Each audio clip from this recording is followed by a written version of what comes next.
Hello there and welcome to the quiet cosmos. Tonight, a journey through the Milky Way, our home among the stars. Settle in and begin to drift. There is nothing to do now, nowhere to be. Let your body grow heavy where it rests and let your breathing slow all on its own. We are going to travel a very long way tonight, across an ocean of stars so wide that light itself takes 100,000 years to cross it. But there is no hurry. We will drift slowly, the way a feather falls through still air. Above you, though you cannot see it from where you lie, the galaxy is turning. It has been turning for billions of years, and it will go on turning long after this night has passed. You are a part of it. You always have been. So close your eyes and let us float up gently away from the warm, familiar ground into the quiet dark between the stars. We begin close to home, in a quiet corner of an ordinary spiral arm. The sun, our star, drifts here among a few thousand neighbors, a small golden ember in a vast and patient fire. Around it, the planets turn in their slow circles, and one of them, a pale blue world, is the place you are resting now. But tonight we rise above all of that. Imagine the earth growing small beneath you, then the sun itself shrinking to a single point of light, no brighter than the others. From out here, our entire solar system is little more than a grain of sand on an endless shore.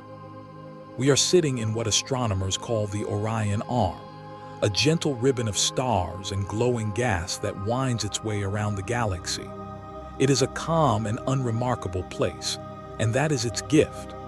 Far from the crowded center, far from the most violent fires, our little neighborhood drifts in peace, carrying us along on a journey that takes 200 million years to complete a single turn. Think of that for a moment softly as you breathe. The last time the sun was in this exact place in its orbit, there were no people on Earth at all. The continents wore different shapes. The whole story of our kind has unfolded in less than a single step of this great slow dance. And still the galaxy turns, unhurried, indifferent, beautiful. You are floating now, weightless in the warm dark. Below you, the spiral spreads out like a city seen from very high, its lights uncountable, its edges soft and glowing.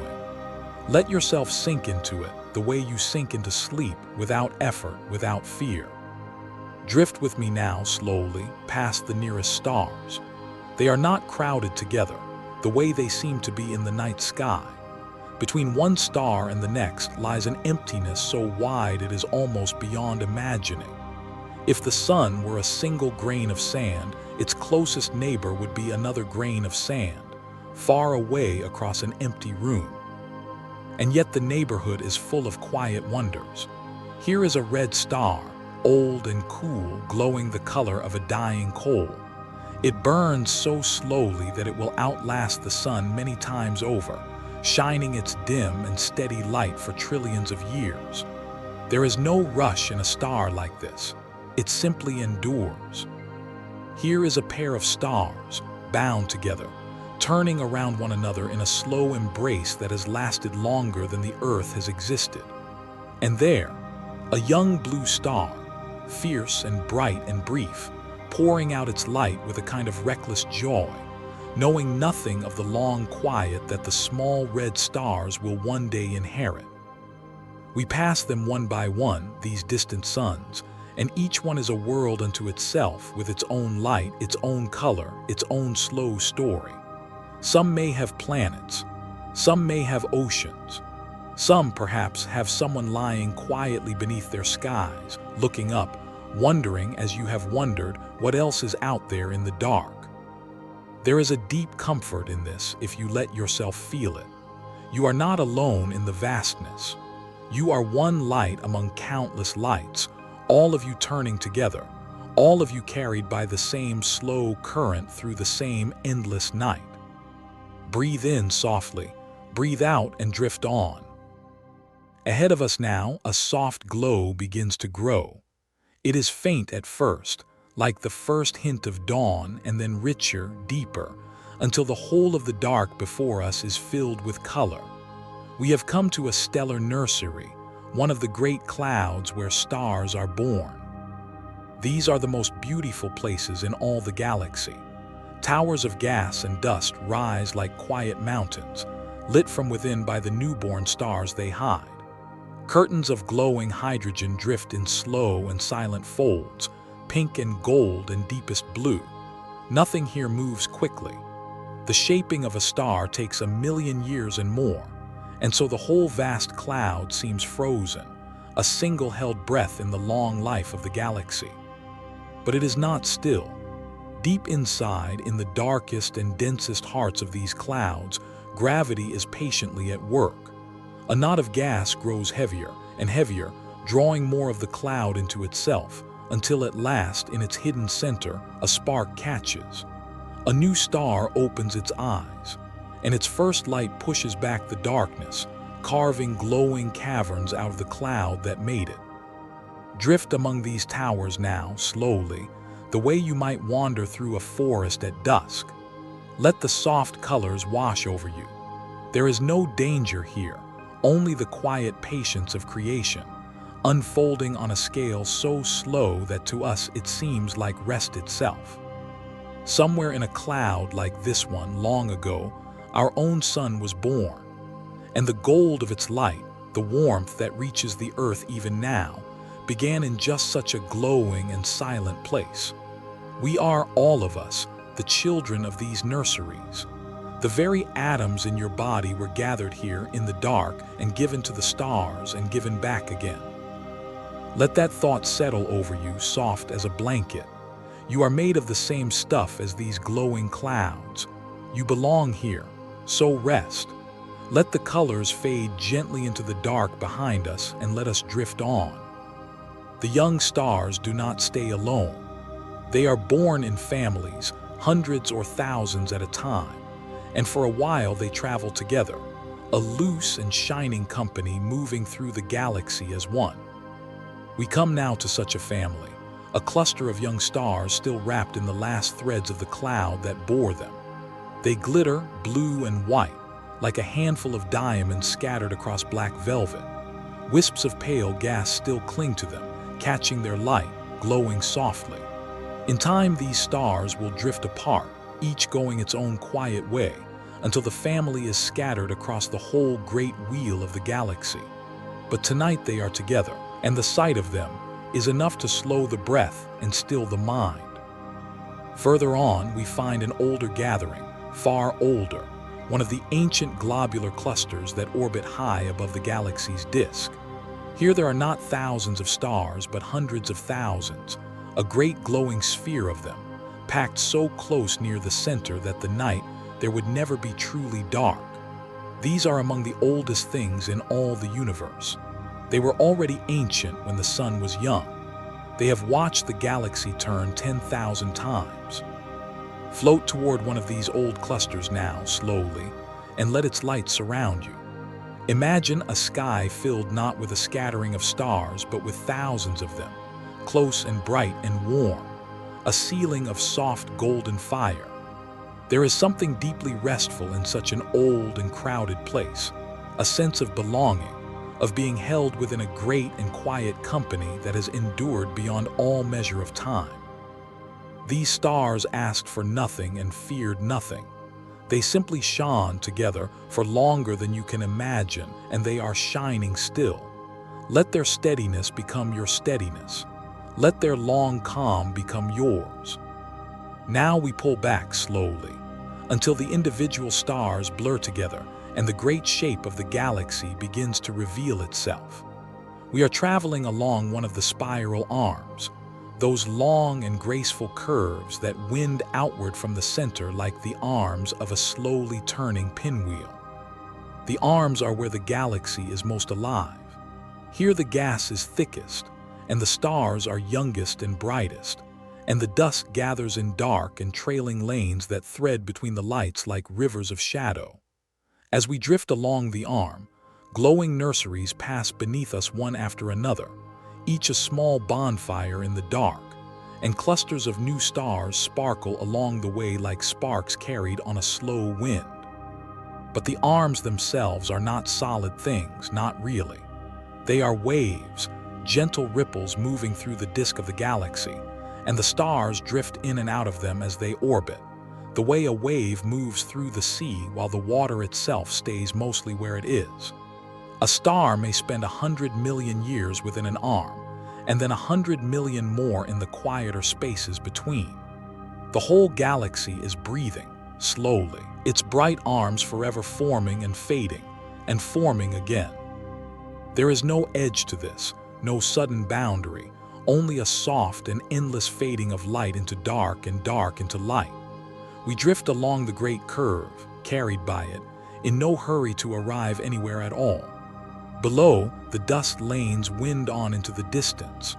Above, the stars wheel slowly past, and all around us is the deep and patient hush of a galaxy at peace with itself. Let yourself be carried too. You do not need to swim. You do not need to steer. The current knows the way, and it has known it for a very long time. Every star that is born must one day come to its ending, and the endings, too, have their own strange beauty. Drift with me now to a place where an old star is letting go. It was once a star much like the sun, golden and steady, shining for billions of years. But its fuel has run low at last, and in its final age it has swelled and softened and begun, gently, to come apart. Now it casts off its outer layers in slow and glowing rings, shell after shell of luminous gas drifting outward into the dark. We call these planetary nebulae, though they have nothing to do with planets, and they are among the most delicate things in all the heavens. A glowing eye of blue and green, a ring of soft fire, a pale and ghostly butterfly with wings of light. At the center of each one, a small white ember remains, the bared heart of the old star, no longer burning, only slowly cooling. It will fade across the ages until it is dark and silent, a cinder drifting on forever. But the gas it released does not vanish. It spreads out into the galaxy, carrying with it the carbon and the oxygen the star made in its long life, the very elements that will one day gather into new clouds, new stars, new worlds. The death of a star is also a kind of giving. Some stars end more fiercely. A great blue star, many times the mass of the sun, burns through its life in only a few million years, and when its time comes, it does not fade.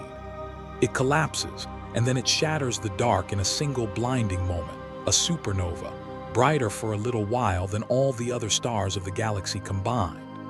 And from the slow drifting wreckage, tangled and glowing, the heaviest elements are scattered to the winds, the iron in your blood, the gold that the earth holds, all of it forged in such a death and flung out into the night. But all of that is long past now. What remains is only the soft and tattered glow, a veil of colored light drifting silently through the dark, beautiful and harmless and slow. Drift through it gently. There is nothing here to fear, only the quiet aftermath of a long life fully lived and the seeds of lives to come. We turn inward now toward the heart of the galaxy. Slowly, always slowly. The stars grow thicker around us as we go, gathering closer and closer, until the dark between them is crowded with 100 million distant suns. The sky here would never be empty. It would glow softly in every direction, a ceiling of innumerable lights. Great clouds of stars hang before us, vast and golden, the central bulge of the galaxy rising like a warm and distant city. Lanes of dark dust cut across it, soft as smoke, hiding much of the deeper light from view. And somewhere far within, at the very center of it all, lies a place of deep and silent mystery. There, at the still point around which the whole galaxy turns, sits a black hole, 4 million times the mass of the sun, drawn together long ago and quiet now for the most part, sleeping in the dark. The stars near it race around it in tight and rapid circles, held fast by its enormous pull, but from our gentle distance, there is nothing violent to see, only the slow and stately wheeling of the inner stars around an unseen heart.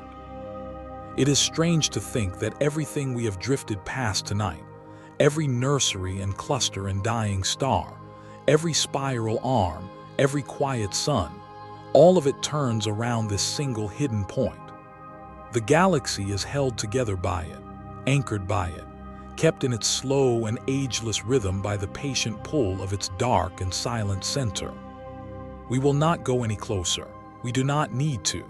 From here the view is enough. The golden clouds, the dark and curling dust, the countless gathered stars, all of it glowing in the deep quiet of the galaxy's heart.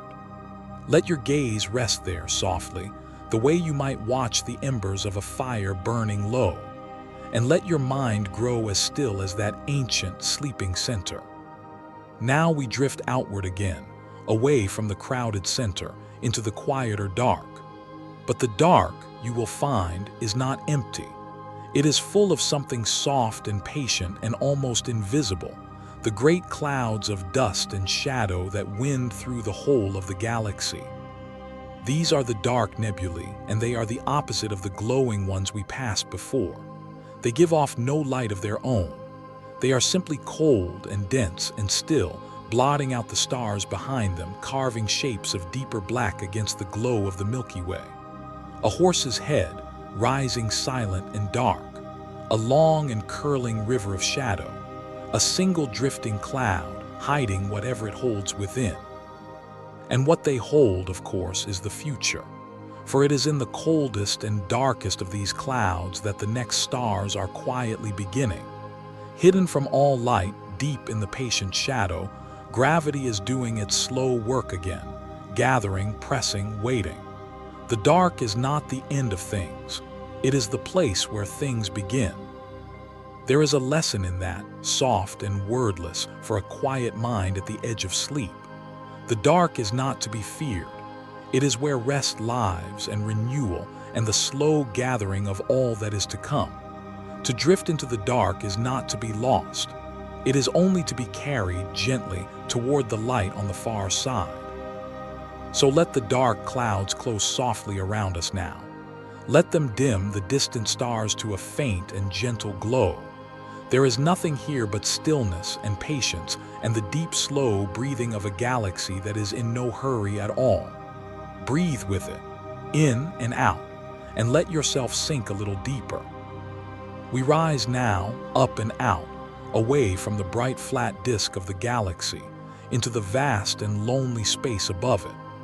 This is the halo, the great dim sphere that surrounds the whole of the Milky Way, and it is the quietest place we have visited tonight. Here the stars are few and far between, scattered thinly through an enormous emptiness. They are old stars, mostly ancient wanderers that have circled the galaxy since the very beginning, far from the busy arms, far from the glowing clouds, keeping their long and solitary orbits in the dark. And here, too, drift the old globular clusters, those great glowing spheres of ancient suns, hanging in the halo like distant lanterns above a sleeping city. Look back now, gently, the way you might look back at a warm house from the edge of a field at night. There below us turns the whole of the Milky Way, the entire galaxy laid out at last in a single quiet view. The bright and crowded center, the graceful sweep of the spiral arms, the dark lanes of dust threading between the lights, 200 billion stars turning together slowly, beautifully in the deep silence of space. All of it is your home. Every star you have ever seen, every star you ever will see, is somewhere in that turning wheel of light. And you, resting now in the warm dark, are a part of it, carried along in its great slow turning, held within it, belonging to it completely. There is such peace in this high and lonely place. The galaxy spreads out beneath you, asking nothing, offering only its quiet and its light. The old stars drift past, unhurried, and the great wheel turns and turns as it has always turned and as it always will. Let yourself float here a while above it all, weightless and calm. There is nowhere you need to be. There is nothing you need to hold, only the slow and shining galaxy far below turning gently in the dark. And now, softly, we pull back further still, until even the great Milky Way grows small beneath us, a single glowing pinwheel adrift in a deeper dark. For our galaxy, vast as it is not alone. It drifts in a small and quiet company of its own, a handful of galaxies bound loosely together, turning slowly around one another across the ages. There, not so far away, is another great spiral, our sister galaxy, larger even than our own, her arms spread wide and shining. She and the Milky Way are drifting slowly toward one another, and far in the future, billions of years from now, the two will meet and merge, their stars passing through one another like two clouds of light becoming one. But that is a gentle thing and a distant one. The stars are so far apart that almost none will ever touch. The two galaxies will simply flow together, slowly over millions of years, into a single greater whole. And beyond our little company, there are others, and beyond them, others still, galaxies upon galaxies, more of them than there are grains of sand on all the beaches of the earth, scattered across a universe so vast that the mind can only soften and let go before it. But we will not travel that far tonight. We have come a long way already, you and I, across the whole of our home galaxy and out beyond its edge, and now it is time gently to turn back. Let the distant galaxies fade softly into the dark. Let your thoughts grow quiet and small and warm. We are going home. We are drifting back now, slowly, the way the tide returns. The great galaxies dim and fade behind us. The halo passes. The bright arms turn beneath us once more, and then a single quiet spiral arm, and then a single quiet star, golden and warm, the sun, our sun, growing nearer and brighter as we fall gently home. And there beneath it the pale blue world, and on it a quiet room, and in it you resting, breathing, soft and still and safe. You have traveled across 100,000 light years tonight, and you never had to leave your bed. The whole vast galaxy turned around you while you lay quiet in the dark, and it is turning still, this very moment, carrying you along as it always has, as it always will. You are held within it. You belong to it, and it asks nothing of you now but that you rest. So let the last of the stars fade gently away. Let the journey end where it began, here in the warm and quiet dark. There is nothing more to see tonight and nowhere left to go. Only sleep, soft and deep and waiting. From all of us at the quiet cosmos, good night. Sleep well and drift on gently among the stars.